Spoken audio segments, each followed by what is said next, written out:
गांधी जी को याद करते हुए आरक्षण के जनक छत्रपति साहू जी महाराज जी को याद करते हुए शिक्षा की ज्योति जलाने वाले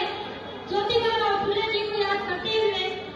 शिक्षा की वास्तविक देवी माता सावित्रीबाई जी को याद करते हुए खंड खंड भारत को अखंड बनाने वाले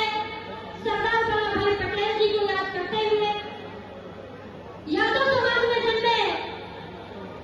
सच्ची रामायण के लेखक ललन सिंह यादव जी को याद करते हुए विश्व के छठवें भारत के प्रथम विद्वान कस्तूरों को सिंदूर देने वाले, अंधों को आंख देने वाले, बहरों को कान देने वाले और भारत को एक लिखित संविधान देने वाले डॉक्टर भीमराव अम्बेडकर जी को याद करते हुए पेरियार